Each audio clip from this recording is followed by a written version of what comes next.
What's going on, guys? Welcome back to Ran When Parked. Today we are going to be working on my RX-7 back there behind me, which I don't really do much with on the channel. To be honest with you, it's not that popular. No one really seems to enjoy it very much, but that's okay because I love it. If you do remember last November, I think it was, I got it running, fixed the fuel system, took it out, and we did some damage. Either lifted a head or cracked a ringland or, sucked up a ring, or I don't really know what happened to it. I don't really care either because it was a junkyard iron block engine, LS engine. It's got a 78 millimeter turbo. We ramped up the boost. We pushed our fuel system a little bit and she let go. And that's what happens with these things. So in this episode, we are going to build a new engine here. I use the term build loosely. We're not really going to build it. We're going to throw some parts at an old junkyard engine is what we're going to do. But I think that the Turbo LS guys fall generally into two camps. In one camp, you have like the sloppy mechanics, Matt Happel group, where they think, or they say, that if you open the thing up, you let the magic out. So just take that junkyard engine, slam the boost at it, and just go have fun.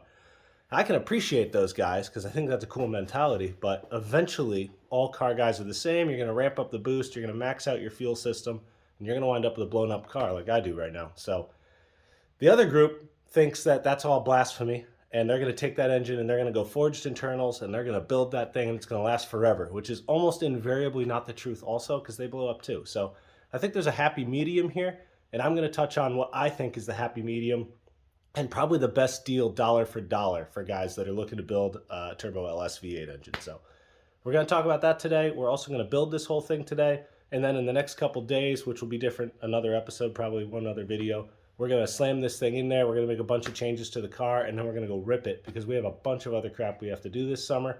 And I got to get through this thing relatively quickly. So stick with me. I'm going to start talking about this stuff. We'll get this engine built today.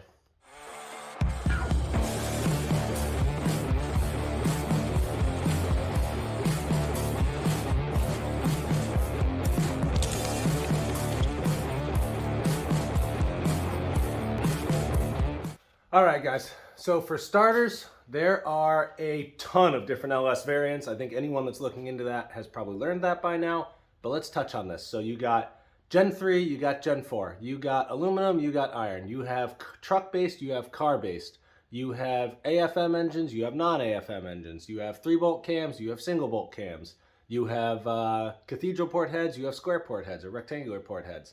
So the engines that I think are the best for doing this is exactly what I have right here. This is an LH6. This is an aluminum block 5.3 liter engine. They came in, I think, mostly Silverados. Maybe also like Escalades and stuff like that, but I think it was mostly Silverados and maybe like those 5.3 liter GMC Denali things that they made for a while, or maybe the Envoy. I don't remember. It doesn't matter. It's an aluminum 5.3. It has 799 heads from the factory, which are basically the best Gen 3 heads that you can get, cathedral port heads that you can get. And these things do really, really well. So basically, because it has the 799s, it's basically a small bore LS2, which is pretty cool. Now, this is a Gen 4 engine. So what's nice about that is that it has the Gen 4 rods. So it's a significantly stronger engine. I also think the blocks are a little bit stronger from what I understand, but I can't confirm because I haven't really torn one apart that far.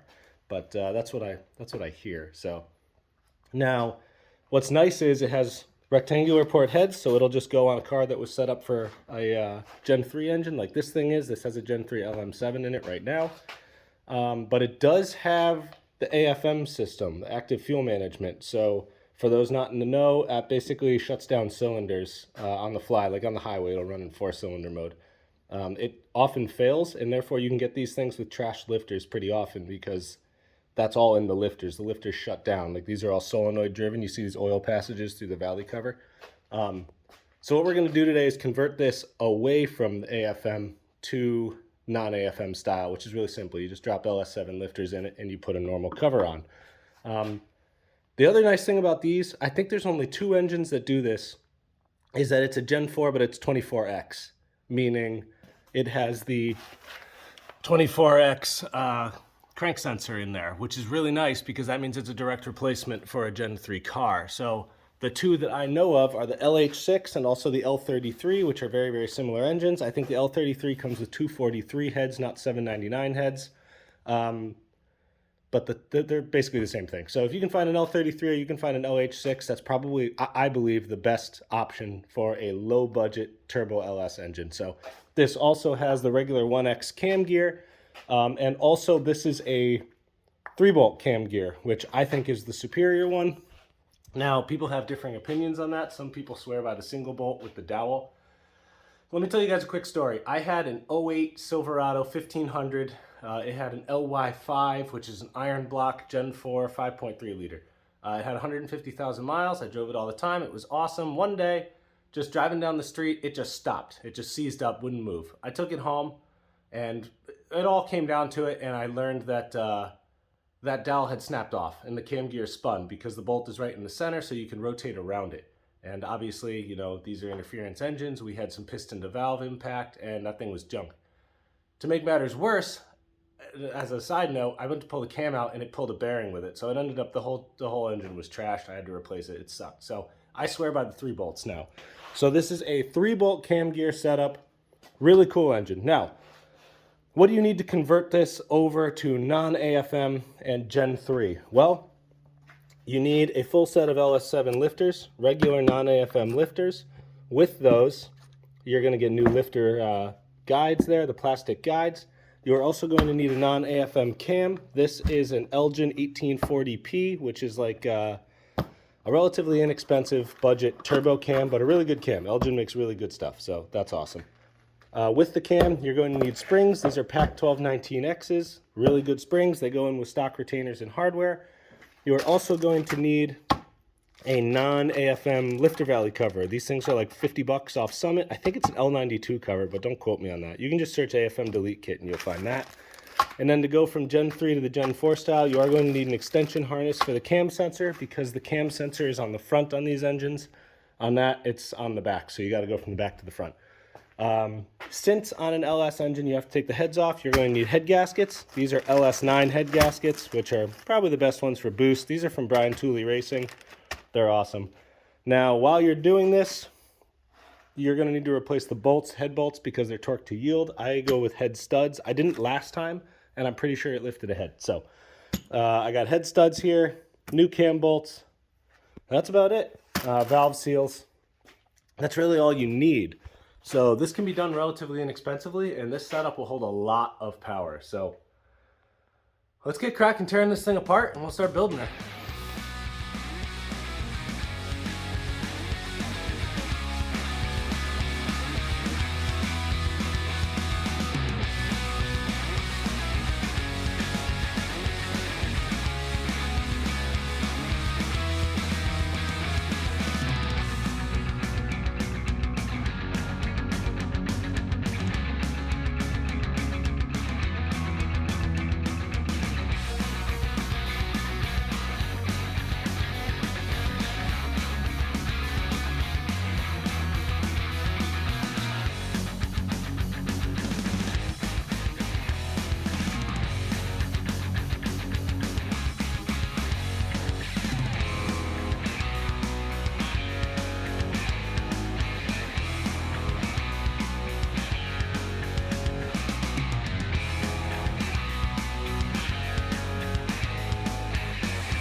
All right, guys, so we have this thing most of the way apart. Now, a little bit more on the AFM system. You see these bosses in the block. These don't exist on a non-AFM engine. And basically what's happening is this thing, the cover, has a line of solenoids on the bottom. Each of those solenoids is controlling oil flow. And basically it's just diverting oil flow into these lifters to disengage them or engage them. Now, you see it has two different types of lifters. It can't disengage any cylinder it wants. So you have this cylinder, these two, and this one. They're going to always run. These ones with the bosses are the ones that could be shut off. And basically it has regular lifters on the ones that, will always be operating. Then it has these weird spring-loaded lifters on the other ones that are like oil activated to shut themselves off. And like I said, these things fail relatively regularly, so you can get these engines pretty cheap, and it's just a lifter failure and no big deal. Now, the other thing, once you get it disassembled to this point, you can kind of start taking a look at the health of the motor, at least as far as like cylinder wall and, the pistons and valves and things like that. And everything looks okay. The only thing is, this cylinder looks like it was running awfully lean.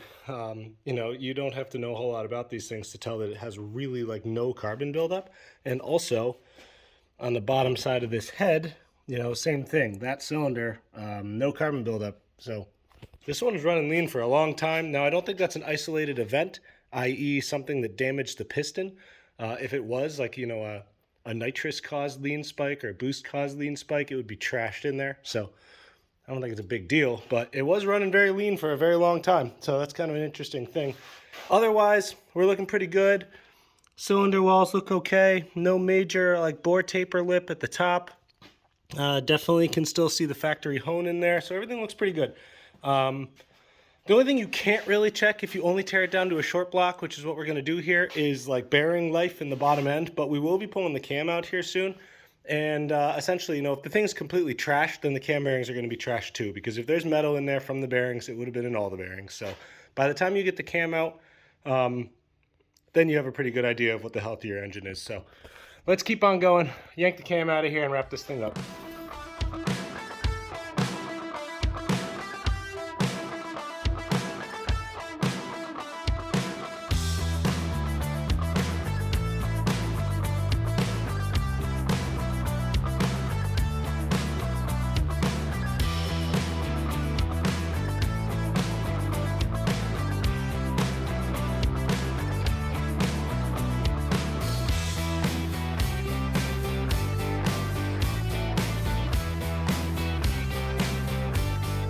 So guys, I'm about to pull the cam out of this thing, but honestly, ever since the Silverado I told you guys about, that when I went to pull the cam, it yanked out like the 1, 2, 3, third bearing in, and it ended up being an absolute nightmare to get the cam out, and of course the block is trashed at that point. I have like PTSD about pulling cams out of these things. I've done it a bunch of times before, but it's all fun and games until one pulls out a bearing with it. So I'm just kind of taking a pause, thinking happy thoughts about this engine, and hoping that it comes out smoothly. So let's just go for it.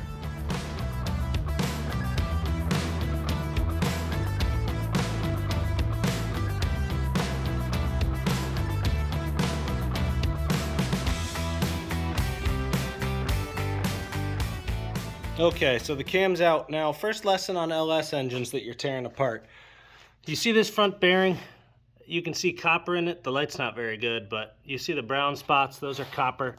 You're going to see that on every bearing, and generally speaking, that's not a good thing. That would usually mean the bearings are worn out, but not on one of these things. So they're all like that. I've torn these engines apart that have 30,000 miles on them, and the consensus is that that's fine. That's just how they are, especially with the aluminum blocks. The aluminum block engines shift around a little more on high RPM and high load situations, and they get kind of a weird wear going. What you're really looking for is scratches, so you can feel the thing as long as your finger is clean, and see if there's any scratches on it. If not, you're pretty much good to go. The copper is really nothing to worry about. And you can look through and kind of see down into the bearings down in there, and you'll see copper on every single one. So when you're doing your junkyard engine, don't worry about that. Okay, so time to clean up the head gasket surfaces. So a lot of people do this a lot of different ways. Some guys use the 3M wheels. I have one over here. One of these things. I think they're a little aggressive. Those are aluminum oxide, and aluminum oxide removes material no matter what. Maybe on an iron block I would. In fact, I have used them on iron blocks, but on aluminum block, I prefer to go old school, razor blade and a gasket scraper. Just use a nice fresh blade and don't get too much angle because you can dig into this aluminum no problem. So just be very, very careful with that. And then you can finish it off with one of these. This is a 3M product. I forget what they're called. Maybe it's a Dynoc wheel or something like that. I don't know, but you can find them on Amazon or wherever. And it's like a soft bristle like nylon brush, and it'll just get these things perfectly spotless without damaging the aluminum at all. So let's get going scraping.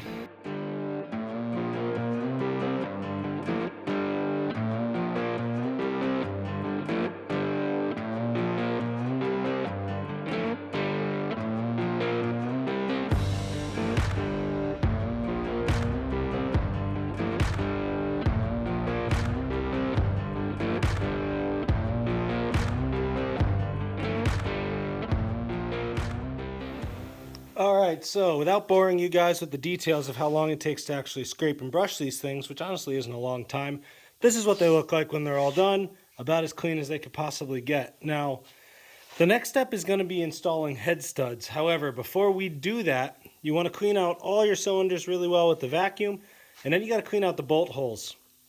Now, on an LS, none of these are into the coolant jacket, they're all blind. And what that means is you can get some coolant and stuff in the bottom, especially when you tilt your engine over and it leaks out. Now, if you leave that in there and you torque down normal head bolts, then you can crack the block because of the hydraulic pressure down in there. So what you want to do is blow each one out with compressed air first, and then you want to chase the threads to get any extra sealant out of there. Now, you can buy thread chasing tools, or you can make your own. So these are the torque to yield bolts that come out. Well, actually not really, because I've had these for a while, but you just take an angle grinder and run a line right down that, so it's kind of like a thread chaser. And then you grind a notch in it to show what height, so you know everyone goes all the way down to the bottom of the hole. And then you can just run this thing into all the holes and chase the threads. Now, you do the same thing with the smaller bolt too. Just grind a notch in both sides, and then grind a notch in for the height right there. And that tells you that you get all the way down to the bottom of them and there's no obstructions. And then you just go through all those holes, blow them out again once you're done, and then you're clear to put your head studs in. So let's chase these things real quick.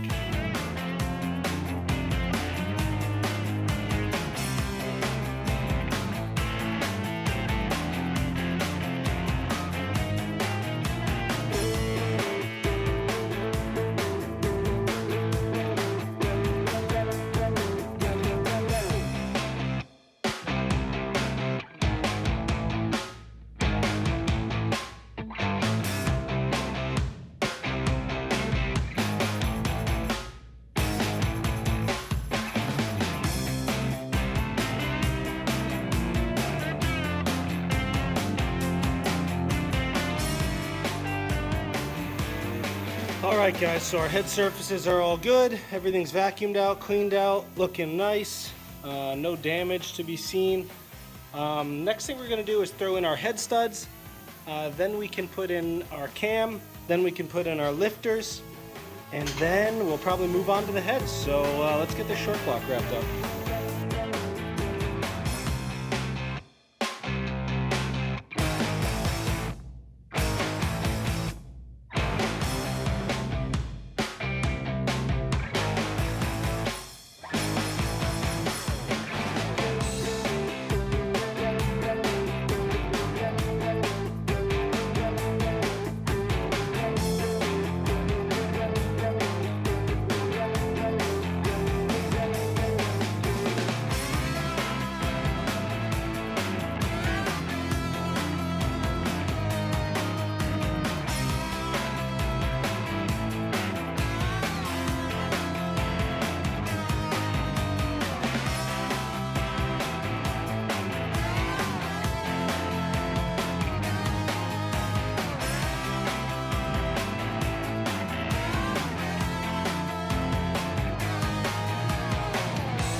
Okay, so that's pretty much a wrap on the short block.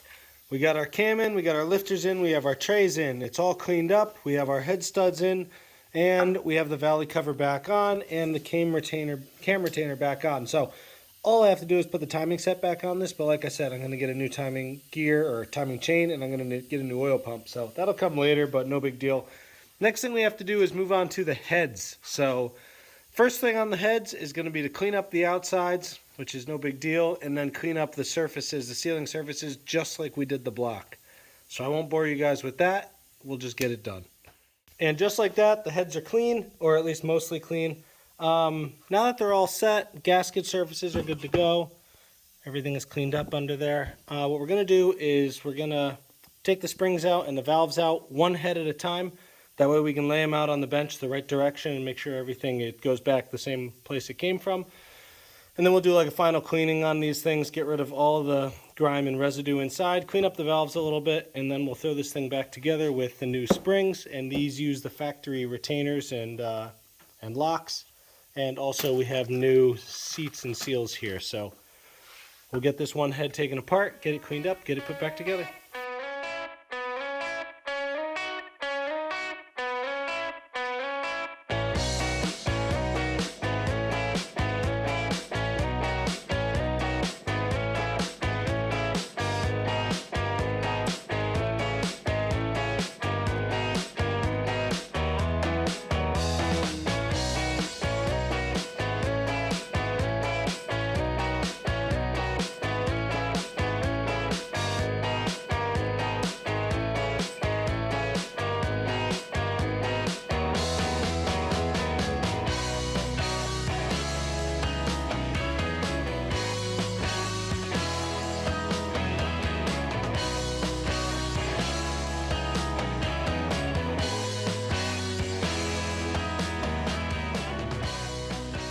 Alright guys, so before we put these back together, take a look at these exhaust valves. Now you can see that this is very carboned up. It's kind of hard for me to get the camera to focus on it. I can't really get it, but the seat surface is pretty beat. I'm sure if I did a cylinder leak down on this thing, it wouldn't look so good. So just the light cleaning is really easy to do. You don't want to go crazy. What you can do is just chuck it up in your drill and just spin it a little bit and just take a very fine Scotch-Brite and just touch that seal surface while it's going around. You can get that thing perfectly clean really, really easy. So just a quick tip. I'm doing it on just all the exhaust valves just so they seal a little bit better.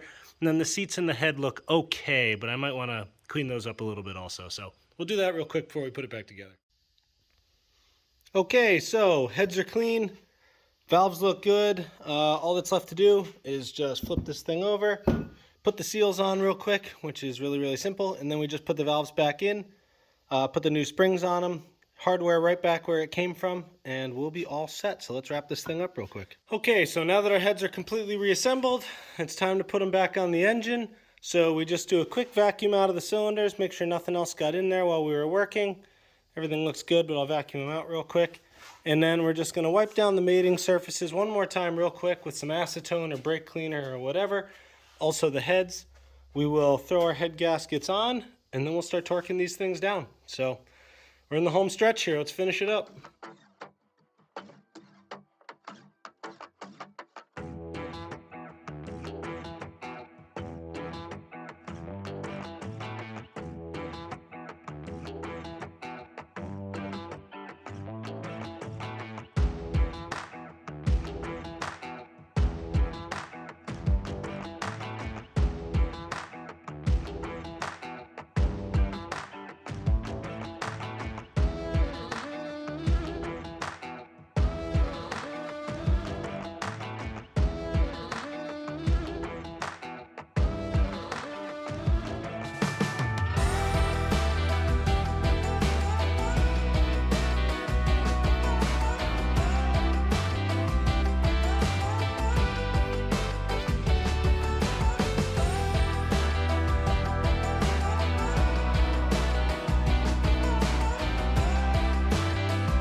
So we are all set. She's all put together. I even slapped an old set of valve covers on it just to keep it clean.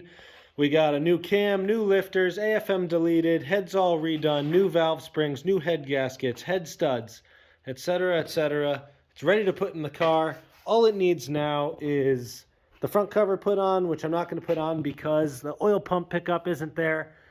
And it needs the pan that's already on this car put on because that's like a baffled road race pan. So once the engine comes out of this thing, then I'll put all the outside covers and things on this thing. And then when I take it off the stand, I'll throw a rear main seal in it and change those gaskets and things. And then we'll be all set and ready to go. So that's pretty much how you build what I think is the ultimate budget boosted junkyard LS engine. All right, guys, so that's going to be a wrap on the motor. In an upcoming episode, you guys are definitely going to see me put that in the RX-7 over here. But first, I do have to kind of change course and take advantage of what I have left of nice weather this year and get the Land Cruiser painted. So the next video after this, we are going to be doing all the body work on the Land Cruiser tub, get that thing painted so we can assemble it for the winter. But not long after that, probably going into the fall here, we're going to put that engine back in the RX-7, get it back out on the street, and hopefully solve some of our problems with that thing once and for all. That will be coming up soon. So don't forget to hit that like button, hit the notification bell, subscribe, comment below, tell me what you're doing. All those things help me with the YouTube algorithm, and we want to grow the channel so I can keep building stuff. So I will see you guys next time on Ran When Parked.